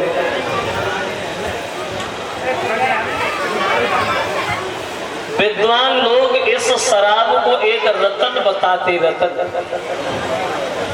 जो समुद्र का मंथन हुआ था जिसमें ये शराब भी निकली थी, 14 रतन जो निकले थे शराब भी उसमें आती। लेकिन ये ऐसा रतन है जो हर आदमी को पतन की तरफ धकेले लिए जा रहा है। और ये शराब भी ऐसी चीज है हर आदमी को बिल्कुल बराबर मानती। धनवान पिए तो नशा, धनहीन पिए तो नशा, विद्वान पिए तो नशा, ज्ञान पिए तो नशा, बलवान पिए तो नशा, बलहीन पिए तो नशा, सबको बराबर मानते। वैसे शराब पीने से नुकसान कम है, फायदा ज्यादा है। फायदा सुनो, नुकसान नहीं बताऊंगा। नुकसान बताता हूं तो लोग थोड़े नाराज हो जाते, तो हम नाराज काय को करेगा। फायदा सुनो, सबसे पहला और सबसे बड़ा फायदा है शराब पीने से शरीर के लिए। ये शराब शरीर को बड़ा फायदा करती है। ज्यादा शराब पीने वाले आदमी के ऊपर कभी बुढ़ापा नहीं आता, बुढ़ापे का कष्ट महसूस नहीं होता, जवानी में चला जाता है। चलो ओ काय को घेरा लगाए होता है। दूसरा फायदा, ज्यादा शराब पीने वाले आदमी के घर में कभी बदमाश नहीं आते, चोरी नहीं होती, डकैती नहीं पड़ती। क्यों? वे पी के घर में छोड़ता ही ना है बदमाश, खाली बोतलें बटोरना है, कहा करना है। तीसरा फायदा, ज्यादा शराब पीने वाले आदमी को कभी कुत्ते नहीं काटते। कुत्ता काटते नहीं है, कहीं रास्ता में पड़े मिल जाए तो बड़े सम्मान से चाटते, काटते नहीं, और मौका लग जाए तो पानी भी पिला देते। बहुत फायदा है शराब पीने से। एक गांव में एक महात्मा जी उपदेश दे रहे थे शराब के बारे में। बोले ये शराब पीना बहुत गलत बात है, कोई शराब मत पियो। महात्मा जी ने गिलास में शराब मंगाई और शराब मंगाए के उन्होंने बात शराब में कीड़ा डालो, और जब कीड़ा डालो तो कीड़ा फड़फड़ा मरेगा, और जब कीड़ा मरेगा तो महात्मा जी गांव वालों से बोले तुमने देखा हमने शराब में कीड़ा डाला, कीड़ा मर गया। इससे स्पष्ट जाहिर ये होता है कि शराब पीने से ऐसे ही आदमी मर जाता है। शराब पीना गलत है, कोई शराब नहीं पिएगा। गांव के लोग बोले हाँ बाबा जी बात तो ठीक है, शराब गलत है, शराब पीना बहुत बुरी बात है। वहां एक पीने वाला और बैठा था, वो खड़ा हो गया और चिल्ला गया बाबा तुमने शराब में कीड़ा डाला, कीड़ा मर गया। गांव के लोगों ने शिक्षा नहीं सीख पाई, लेकिन हमने सीख लिया। बोले तुमने क्या सीखा? बोले तुमने शराब में कीड़ा डाला, कीड़ा मर गया। इससे स्पष्ट ये होता है कि शराब पीने से पेट के कीड़े मरते हैं। शराब पीने से पेट के कीड़े मरते हैं। अगर जीना जरूरी है तब पीना जरूरी है। तो भाई शराब पीने वालों का आलम ही अलग होता है। एक दिन हमारी बुद्धि में आया, एक दिन हमने खुद सोचा जो लोग शराब पीते हैं उन लोगों के लिए एक दिन हमारे दिमाग में एक बात आई।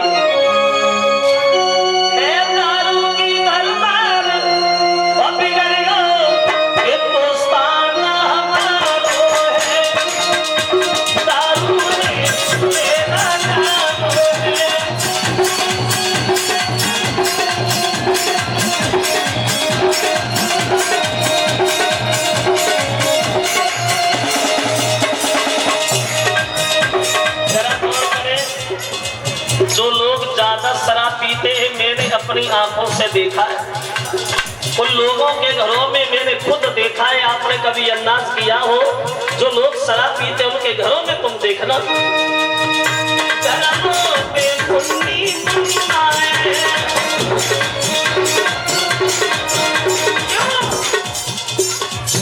बेनन को फटो घुटना है।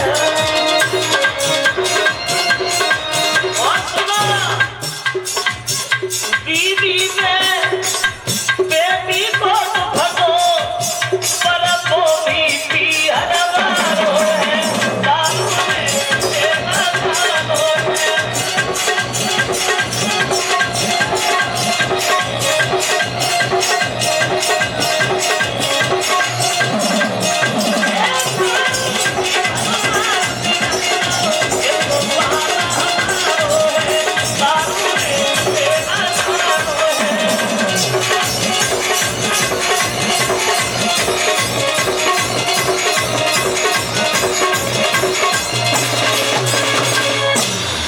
श्रोता बंधुओं, इस शराब ने कितने श्रृंगार उजाड़ दिए, इस शराब ने कितने परिवार बिगाड़ दिए, और इस शराब ने कितनी माताओं की गोदियां सोनी कर दी, और इस शराब ने कितने बच्चों के पाप के साए सर से उठा लिए।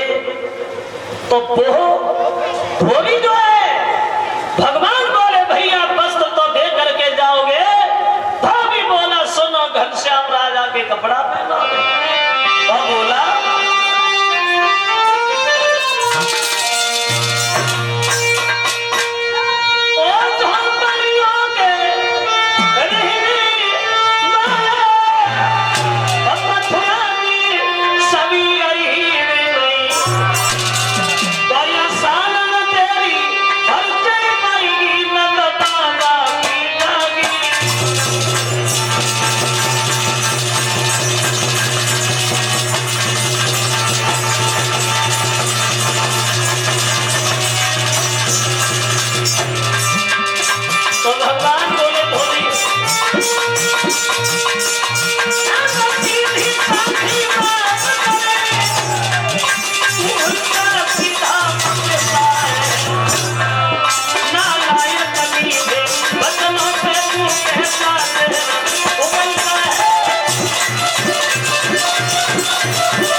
भगवान ने धोबी के गाल पे कस के तमाचा मारा, पछाड़ खा के धोबी जमीन पे गिर गया। तड़पते तड़पते धोबी का प्राणांत हुआ। ग्वालों ने भाग भाग करके राजाओं के कपड़ा पहने, अब कपड़ा राजाओं के देखे तो थे नहीं कभी, हाथों के पैरों में, पैरों के हाथों चले आगे। तो कंस का दर्जी जो भगवान का बड़ा भक्त था वो अपने घर ले गया और सबके वस्त्र जो है उल्टे सीधे पहने थे उन्हें सही किया। तो भगवान उन्हें एक वरदान देते कि तुम्हारे घर में धन दौलत की कभी कमी नहीं होगी, तुम धन धान्य से हमेशा सुखी रहोगी।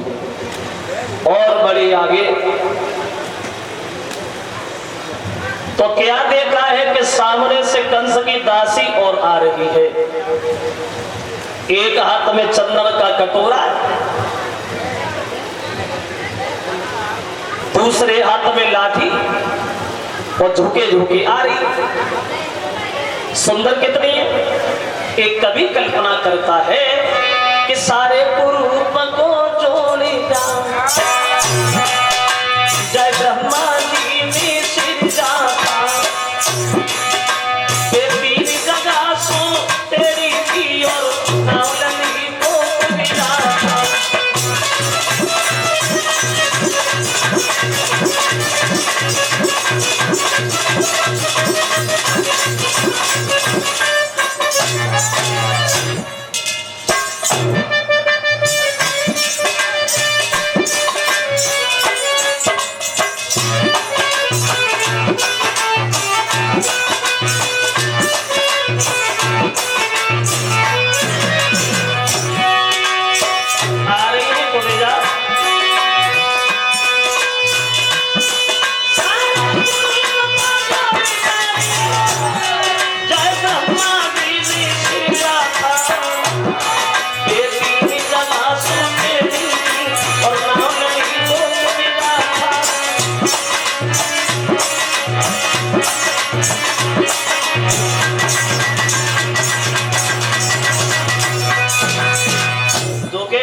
जा रही है कुबेजा। तो कन्हैया कुबेजा के सामने के बोले, कुबेजा कहाँ जा रही हो?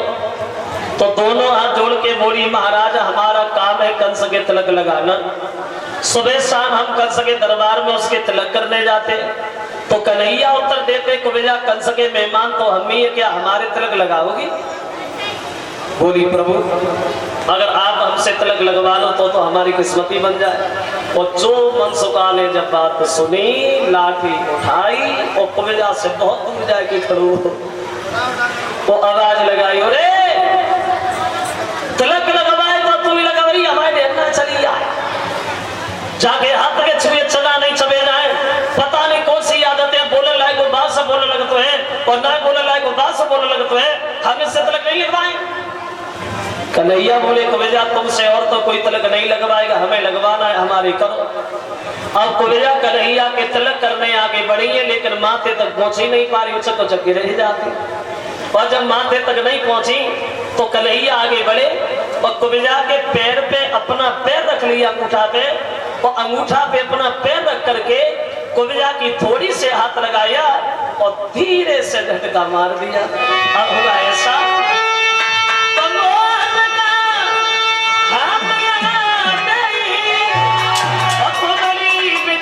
छवि मान भई और फट गया ये कायक मरना सा वही दासी मेरी सदा।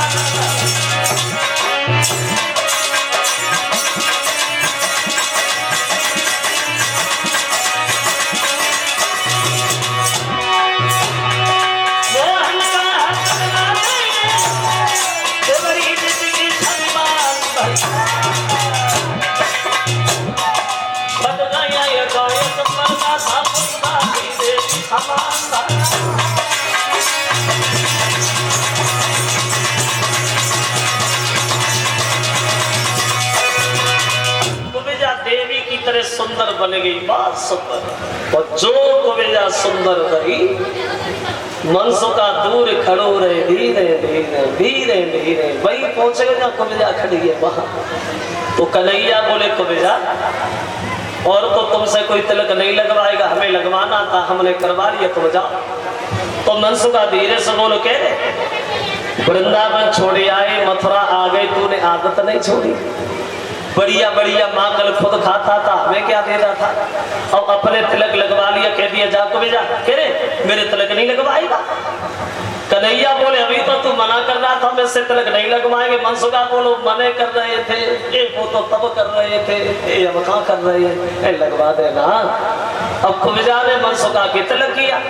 और ये मनसुखा हंसोड़ा स्वभाव का तो था ही, ऐसे मानो कि ग्वालों में जोकर। और जब कुबेजा ने मनसुखा के तिलक किया तो कुबेजा के कान में मनसुखा ने धीरे से एक बात कही, और बोलो के कुबेजा एक बात बताऊंगी क्या?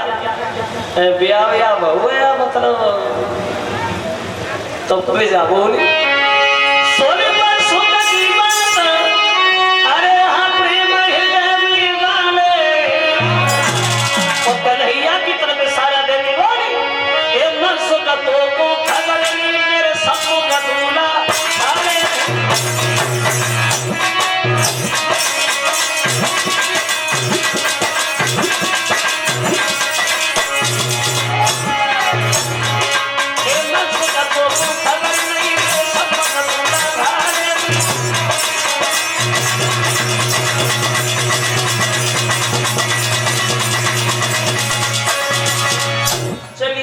कुबेजा। और इधर भगवान आगे बढ़े, जहां कंस का धनुष रखा है, पहरेदार खड़े होके चिल्लाने लगे, कौन हो? पागलों की तरह भागते जा रहे हो? भोजराज कंस का आदेश है, कोई अंदर नहीं जा सकता। दाती को पीस करके भगवान बोले, पीलवा।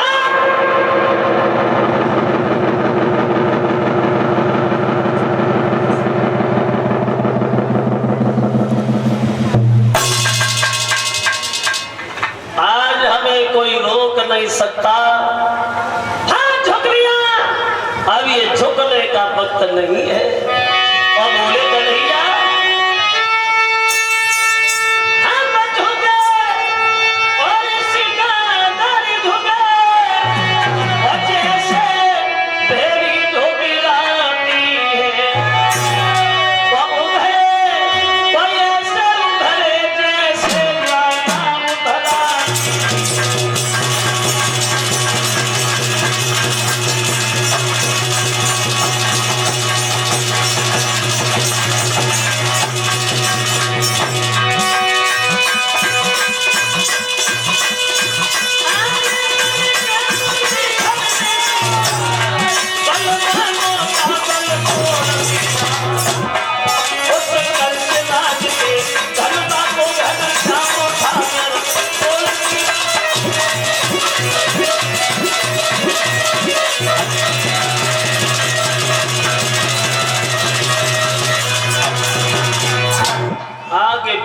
पहरेदारों को मार मार के भगा दिया और कंस के धनुष को उठा करके तोड़ दिया। ये काम करने के बाद नंद बाबा के करीब चली आई बात, खबर मिली है कंस को वो धनुष टूट गया जिसके ऊपर हमें घमंड था। कहने लगा है आगे है दोनों, जो हमारे ससुर जरासंध ने कुंवरिया पीढ़ हाथी दहेज में दिया था, जिस हाथी के अंदर 10,000 हाथियों की ताकत है, उसे शराब पिला करके मस्त कर दो, दरवाजे पे खड़ा कर दो, जैसे ही दोनों आए हाथी से कुचलवा देना।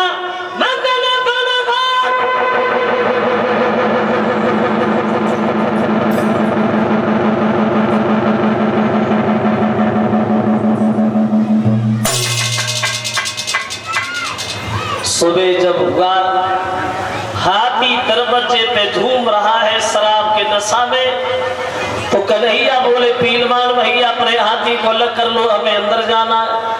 तो पीलवान बोले अंदर जाना है तो चले जा श्याम, लेकिन पहले हाथी को हटाना है, उसके बाद तुम्हारी इच्छा वहां चली जा। जो ये शब्द कहे कन्हैया को क्रोध आ गया, हाथी को पीस करके चिल्लाने लगे पीलवान।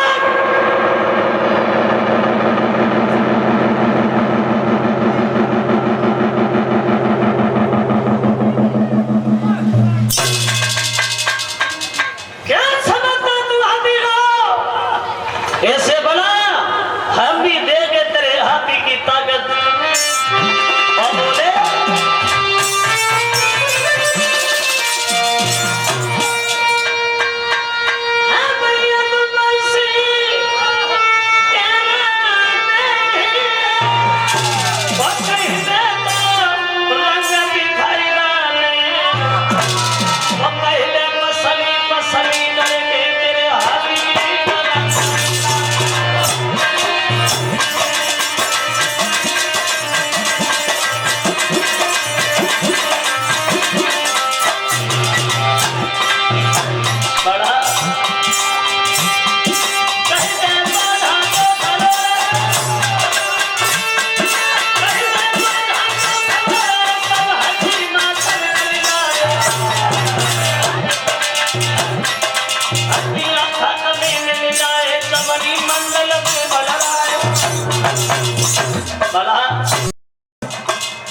अंकुश मार के जब हाथी आगे किया तो कन्हैया ने घूसा दिया, वो हाथी पीछे भागा चला गया।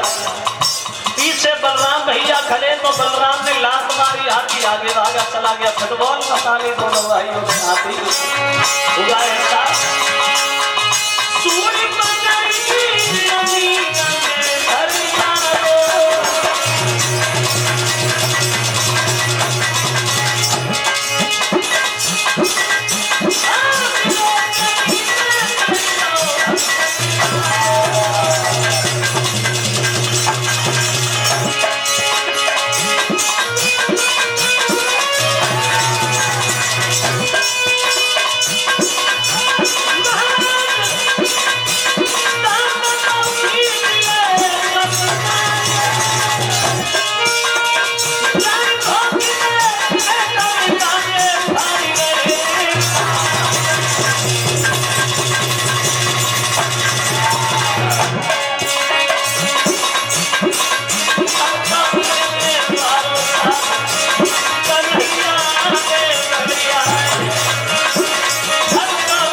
हाथी का वध करके अंदर प्रवेश कर गए। जो कंस ने देखा चिल्लाने लगा, आगे दोनों हमारे पास न चले आए, पकड़ लो।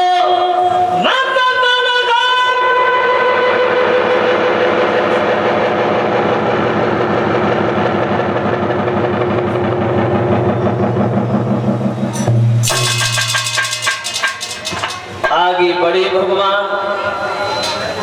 बच्चों ने जब कन्हैया को देखा है तो मन में ऐसा लगा कि मेरा मित्र आ रहा है। बुजुर्गों ने देखा तो मन में सोचा मेरा लाल आ रहा है।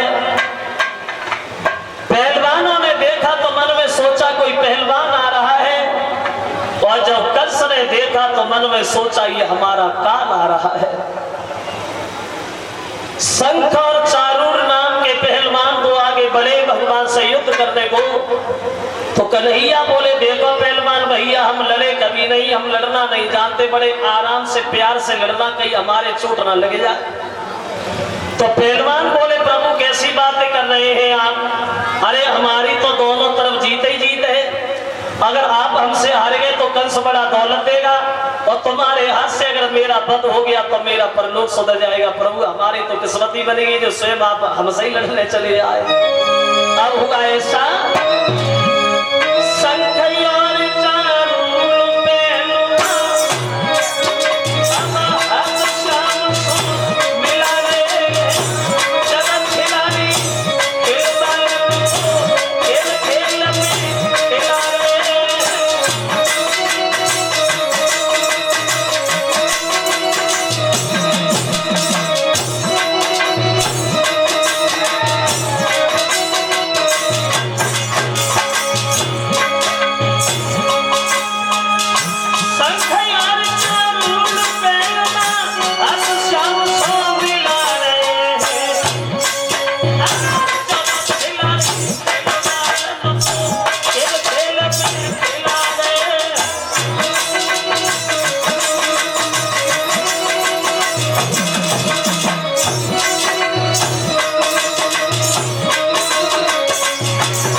आगे बढ़े।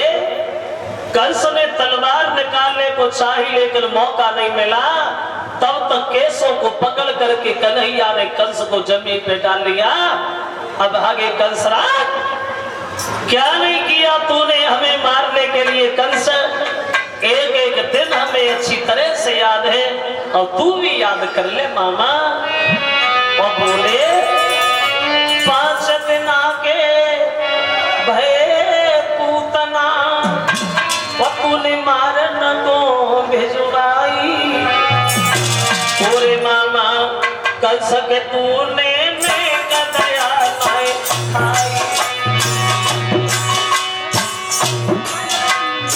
वो बता देखी नाई मैया तूने भगती में डलवाई, अरे वो बता देखी नाई मैया तूने भगती में डलवाई। पूरे मामा कंस के तेरी मौत याद है।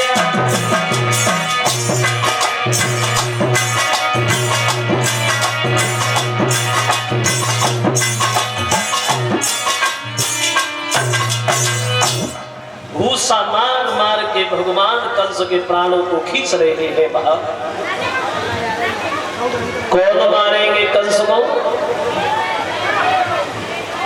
मार दो